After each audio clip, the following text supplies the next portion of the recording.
Hello everyone, welcome to our channel. हम देख रहे थे सिक्योरिटी बोर्ड का कॉन्सेप्ट। लास्ट वीडियो में हमने देखा था कि मजिस्ट्रेट जो है वो ऑर्डर पास कर रहे हैं और ऑर्डर जो है वो हैंड ओवर कर रहे हैं जिस पर्सन के अगेंस्ट वो इशू है।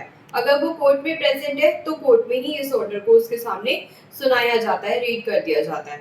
अदरवाइज समन या वारंट करके उसकी प्रेजेंस मजिस्ट्रेट के सामने ली जाती है और उस ऑर्डर को फिर हम बताते हैं कि इसमें क्या क्या कंटेंट्स है।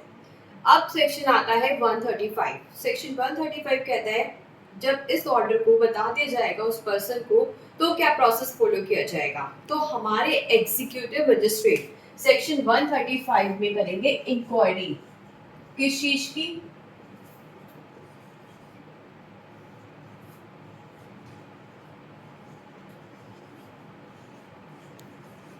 ट्रुथ की।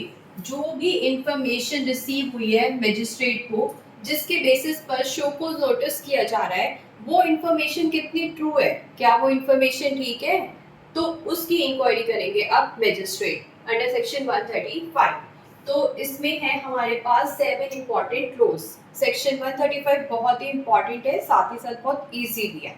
तो नंबर वन क्लोज क्या कहता है? इसका कहता है कि एग्जीक्यूटिव मजिस्ट्रेट जो भी एविडेंसेस की नीड होगी वो लेंगे और इंक्वायरी कंडक्ट करेंगे, ये देखने के लिए कि जो इंफॉर्मेशन रिसीव हुई है वो कितनी ट्रू है। सेकेंड क्लोज ने बताया है ये इंक्वायरी करते टाइम जब भी एविडेंसेस रिकॉर्ड किए जाएंगे या फिर ट्रायल कंडक्ट किया जाएगा तो उसको समन केस फॉलो करते हुए किया जाएगा। तो दो एक्ट कौन कौन से? एक तो एविडेंस रिकॉर्ड करना और ट्रायल करना, वो समन केस वाला प्रोसेस चलेगा। समन केस क्या होता है, इसमें क्या प्रोसेस फॉलो होता है, वो हम आने वाली वीडियोस में देखेंगे। और बाकी सारे एक्ट जो भी होंगे, कुछ और एक्ट किस तरीके से समन करना है, किस तरीके से इंक्वायरी के दूसरे वाले एक्शन करने हैं, दूसरे वाले प्रोसेसेस करने हैं, वो सब जो है नॉर्मल प्रोसीजर फॉलो होते हुए किए जाएंगे। अब आता है इसका क्लॉज 3। क्लॉज 3 क्या कहता है हमें? क्लॉज 3 बताता है जब भी मजिस्ट्रेट इंक्वायरी करेंगे तो इंक्वायरी स्टार्ट होगी। जैसे ही इंक्वायरी स्टार्ट हो गई तो उसके बाद अगर हमारे ईएम को ये लगता है कि इस पर्सन से बॉन्ड या फिर बेल बॉन्ड ले लेना चाहिए, नहीं तो ये क्या करेगा? ये ब्रीच ऑफ पीस कर देगा। क्या कर देगा? ब्रीच ऑफ पीस, जो हम पूरा का पूरा सेक्शन पढ़ रहे हैं। या ट्रैंक्विलिटी को क्या कर देगा? डिस्टर्ब, या कोई और ऑफेंस कर देगा।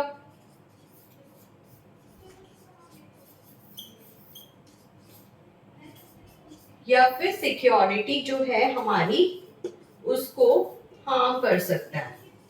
तो ये 4 चीजें जो है वो पर्सन कर सकता है। तो ऐसी सिचुएशन में मजिस्ट्रेट उससे बॉन्ड या फिर बेल बॉन्ड साइन करा लेंगे।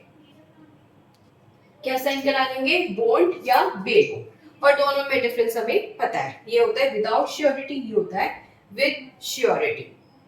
और अगर पर्सन जो है बेल बॉन्ड को एग्जीक्यूट नहीं कर पा रहा या फिर बॉन्ड एग्जीक्यूट कर दिया उसके बाद उसको फुलफिल नहीं कर पा रहा, तो ऐसी सिचुएशन में पर्सन को क्या कर दिया जाएगा? डिटेन कर दिया जाएगा कस्टडी में।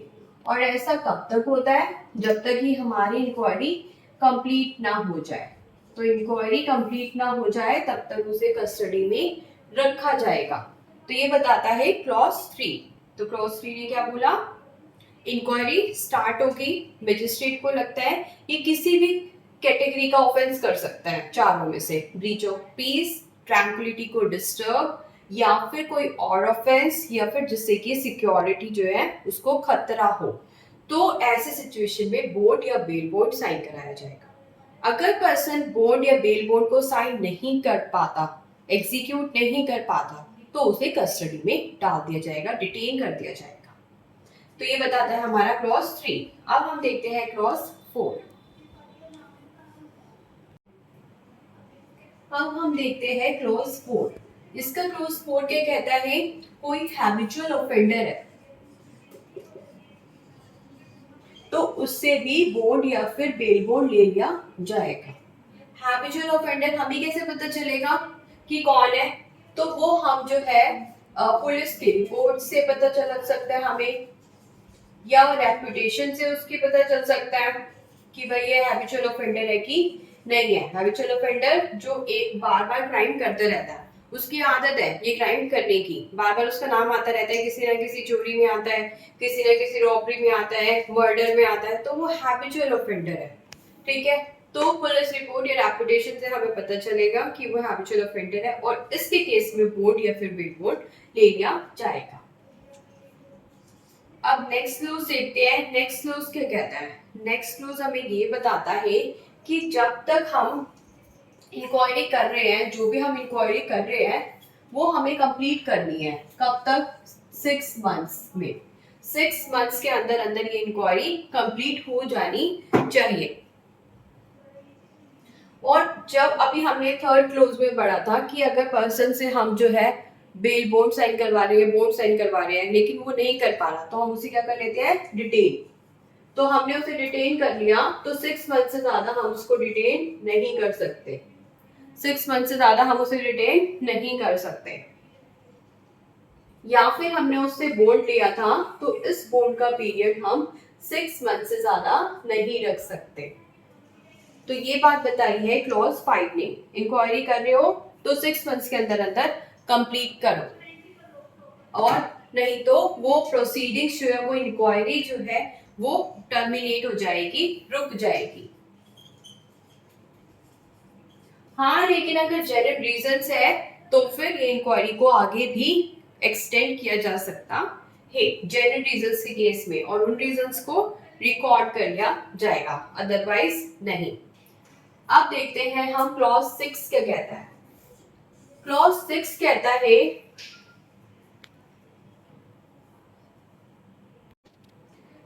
क्लॉज 6 क्या कहता है कि ये जो भी इंक्वायरी है हमें 6 मंथ्स के अंदर अंदर कंप्लीट करनी थी, लेकिन हमने कंप्लीट नहीं की और एक्सटेंड कर दी। लेकिन किसी को भी इससे प्रॉब्लम है, कोई एग्रीव्ड हो गया, तो ऐसे aggrieved person court of session या सेशन जज के पास जाएगा और बोलेगा कि इसको एक्सटेंड नहीं किया जाना चाहिए था, इसको टर्मिनेट करो। और सेशन जज को लगेगा हाँ ये पर्सन ठीक कह रहा है, तो ऐसे सिचुएशन में उस इंक्वायरी को वहीं टर्मिनेट कर दिया जाएगा और एक्सटेंड नहीं किया जाएगा। तो ये बताता है इस 135 का लास्ट क्लोज। ये 7 है और ये 6। क्लॉज नंबर 5 ये बताता है कि अगर एक या एक से ज्यादा पर्सन की इंक्वायरी हो रही है तो उस इंक्वायरी को साथ साथ या फिर अलग से भी किया जा सकता है, सेम या फिर सेपरेटली। एक ही बारे में भी किया जा सकता है और अलग अलग भी उनकी इंक्वायरी की जा सकती है। मान लो कोई ऑफेंस, कोई इंफॉर्मेशन मिली है कि ये पर्सन जो है ब्रीच ऑफ पीस कर देंगे, तो दो तीन लोग हैं, तो उन 2-3 लोगों की इंक्वायरी अलग से भी की जा सकती है, अलग अलग, या फिर इकट्ठे भी की जा सकती है। ये बताता है क्लॉज 5। और 6 बताता है 6 मंथ्स के अंदर अंदर कंप्लीशन। और लास्ट क्लॉज कहता है कि अगर उसको किसी से प्रॉब्लम है कि वो कंप्लीट नहीं हो पाई 6 मंथ्स में और आपने एक्सटेंड क्यों करी, तो आप जाओ सेशन जज के पास। सेशन जज डिसीजन देंगे कि इसको एक्सटेंड किया जाना चाहिए था कि नहीं, और अगर सेशन जज को लगेगा नहीं तो वो वहीं पर टर्मिनेट हो जाएगी। तो सिंपल सा सेक्शन 135 और बहुत ही इंपॉर्टेंट प्रीलिम्स और मेंस के पॉइंट ऑफ व्यू से।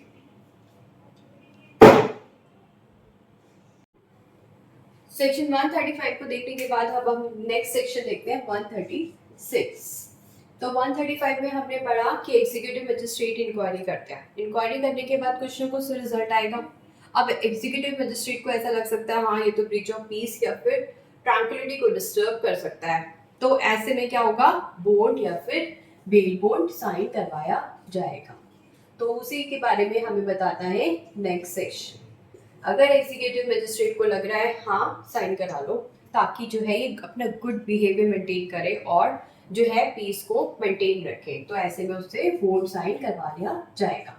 लेकिन ऐसा करते समय हमें किन बातों का ध्यान रखना है? बॉन्ड, जो भी आपने बॉन्ड साइन करवाना है, वो बॉन्ड अब जो साइन करवाओगे वो हमने पहले जो बॉन्ड इशू किया था उसके अकॉर्डिंग ही उसकी टर्म्स होने चाहिए, उससे अलग नहीं होना चाहिए। पहले हमने कहा था शो कोज नोटिस करके कि हम आपसे बोर्ड क्यों ना साइन करवाएं, और हमने ये 130 सेक्शन में पढ़ा था कि हम उसमें सब कुछ बताते हैं कितना अमाउंट होना चाहिए बोर्ड का, कितनी श्योरिटीज होने चाहिए। तो उस चीज को हमें यहाँ पर ध्यान रखना है, उससे ज्यादा अमाउंट हमें यहाँ पर नहीं रखना, उससे ज्यादा श्योरिटीज हमें नहीं रखने, या श्योरिटीज की जो लायबिलिटीज हमें यहाँ पे बनानी है वो उससे ज्यादा नहीं बनानी। तो सेक्शन 130 में हमने कंटेंट दिया था बॉन्ड का कि इस तरीके से हम आपसे बॉन्ड साइन क्यों ना करवाएं, तो उसी कंडीशन को फुलफिल करते हुए ध्यान रखते हुए हम यहाँ पर उससे बॉन्ड साइन करवाएंगे। और इस बॉन्ड में जो भी अमाउंट होगा वो एक्सेसिव नहीं होना चाहिए एज पर सिचुएशन। तो एज पर सिचुएशन एक्सेसिव नहीं होना चाहिए। तो बेयर एक्ट में वर्ड आता है हमारा ऑनरस, मतलब बहुत ज्यादा बर्डन ना डाले, इस तरीके का हमारा बॉन्ड नहीं होना चाहिए। और लास्ट कंडीशन इसमें हमें ये ध्यान रखनी है कि अगर कोई चाइल्ड से बॉन्ड हमें जो है साइन करवाने की नीड पड़ रही है, हमें लग रहा है कि ये बॉन्ड चाइल्ड से एग्जीक्यूट करवाना है, तो चाइल्ड तो भी ना करेगा, कौन करेगा? उसका श्योरिटी एग्जीक्यूट करेगा ऐसी सिचुएशन में उस बॉन्ड को। तो अगर बॉन्ड एग्जीक्यूट करवाया जाना है किसी चाइल्ड से तो किससे करवाएंगे? उसके श्योरिटी से। तो सेक्शन 136 ने बोला एग्जीक्यूटिव मजिस्ट्रेट को इंक्वायरी कंडक्ट कंप्लीट करने के बाद ये लगता है हाँ बेल बॉन्ड या फिर बॉन्ड लेना चाहिए तो बॉन्ड लिया जाएगा, लेकिन सारी कंडीशंस को ध्यान में रखते हुए। एक्सेसिव नहीं होना चाहिए, जो भी सर्कमस्टांसेस है उसके अकॉर्डिंग ही डालो, ऑनरस मत बनाओ उसे। और अगर चाइल्ड से बॉन्ड एग्जीक्यूट कराना है तो चाइल्ड थोड़ा ना साइन करेगा, उसका श्योरिटी करेगा। अब आता है नेक्स्ट सेक्शन। यहाँ पर बताया गया है एग्जीक्यूटिव मजिस्ट्रेट को लग रहा था कि बॉन्ड साइन कराना है, लेकिन अगर एग्जीक्यूटिव मजिस्ट्रेट को लग रहा है कि नहीं बॉन्ड साइन कराने की जरूरत नहीं है, तो फिर बॉन्ड साइन नहीं होगा। और अगर उस पर्सन को हमने डिटेन कर लिया, अभी हम पढ़कर आए हैं 135 में कि हम उसको कस्टडी में डिटेन कर लेंगे अगर हमें लगेगा ब्रीच ऑफ पीस कर सकता है या फिर वो ट्रैंक्विलिटी को डिस्टर्ब कर सकता है, और वो या फिर वो बेल बॉन्ड एग्जीक्यूट नहीं कर पा रहा, तो ऐसी सिचुएशन में हम उसे कस्टडी में डिटेन कर लेते हैं, तो हम उसको क्या कर देंगे? रिलीज कर देंगे। पर मान लो कस्टडी में नहीं था, वैसे ही बॉन्ड साइन कराया था, तो हम उसको डिस्चार्ज कर देंगे। जितने भी उसके ऊपर एलिगेशन से जिस भी इंक्वायरी हो रही थी, जिन भी चार्जेस के लिए, उन चार्जेस से हम उसको डिस्चार्ज कर देंगे। तो 135 ने बोला इंक्वायरी की जाएगी, 136 ने बोला इंक्वायरी का रिजल्ट हाँ है तो ये है, और अब 137 ने बोला अगर इंक्वायरी का रिजल्ट ना है तो ये प्रोसेस है। अब हम देखते हैं दो और सेक्शन 137 एंड 138 एंड 139। सेक्शन 138 हमें बताता है कमेंसमेंट ऑफ पीरियड के बारे में।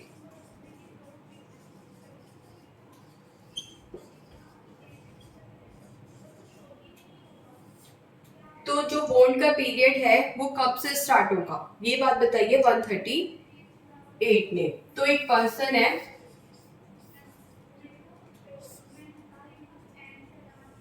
ये जेल में है किसी ऑफेंस के लिए,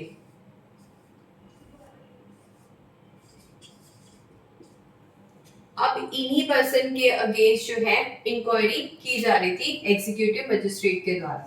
अब एग्जीक्यूटिव मजिस्ट्रेट को लगता है कि इस पर्सन से हमें बॉन्ड साइन कराना है, और वो बॉन्ड में कितना पीरियड लिख देते हैं? 2 years। अभी ये पर्सन ऑलरेडी जेल में है और बॉन्ड भी हमें साइन कराना है 2 years के लिए। तो अब क्वेश्चन आता है कि इसका पीरियड कब से स्टार्ट होगा? जब इसकी ये जेल वाली टर्म जो कि 1 साल बाद कंप्लीट होगी, उसके बाद, या फिर जिस दिन ऑर्डर आया है तब से। तो इसका आंसर है जब ये खत्म हो जाएगा period, completion of existing punishment से स्टार्ट होगा बॉन्ड का पीरियड। तो जब ये कंप्लीट कर लेगा अपनी पूरी के पूरी टर्म जेल में जिसके लिए इसे इम्प्रिजनमेंट हुई है, उसके बाद से बॉन्ड पीरियड स्टार्ट होगा। और बाकी केसेस में जो ऑर्डर में डेट लिखी है, date written in the order. और अगर मजिस्ट्रेट चाहे तो इसको बाद की भी दे सकते हैं, वो मजिस्ट्रेट की डिस्क्रिप्शन है। तो हमारा पीरियड कब से स्टार्ट होगा? जब वो इम्प्रिजनमेंट कंप्लीट कर लेता है, अगर वो ऑलरेडी जेल में है। अदरवाइज जब भी ऑर्डर पर जो डेट आएगी वो। अब हम देखते हैं सेक्शन 139। सेक्शन 139 ने बोला जो भी बोर्ड में लिखा गया है, जो भी आपने बोर्ड में बातें कही कि हम पीस मेंटेन करेंगे, हम बिहेवियर गुड मेंटेन करेंगे, लेकिन आप ऐसा नहीं करते और किसी ऑफेंस को कमिट कर देते हो, इनफैक्ट अटेम्प्ट करते हो, या फिर आप उसको अबेट करते हो। इसकी शॉर्ट फॉर्म हमने क्या बनाई हुई है? CAA। तो कमिट करते हो, अटेम्प्ट करते हो या फिर अबेट करते हो। तो ऐसी सिचुएशन में हम क्या मान लेंगे कि आपने क्या किया? बोर्ड का ब्रीच ऑफ बोर्ड। तो कंटेंट ऑफ बोर्ड सेक्शन 139 हमें बताता है अगर आप किसी भी तरीके का ऑफेंस करते हो जिसकी पनिशमेंट इम्प्रिजनमेंट है, तो ऐसी सिचुएशन में या अटेम्प्ट भी करते हो या अबेट करते हो, किसी को प्रोवोक करते हो, तो ऐसे सिचुएशन में हम मान लेंगे कि आपने बोर्ड का ब्रीच किया। तो इसके बाद आता है नेक्स्ट सेक्शन 140 जो बताता है श्योरिटी के बारे में। उसको हम देखेंगे नेक्स्ट वीडियो में। Thank you.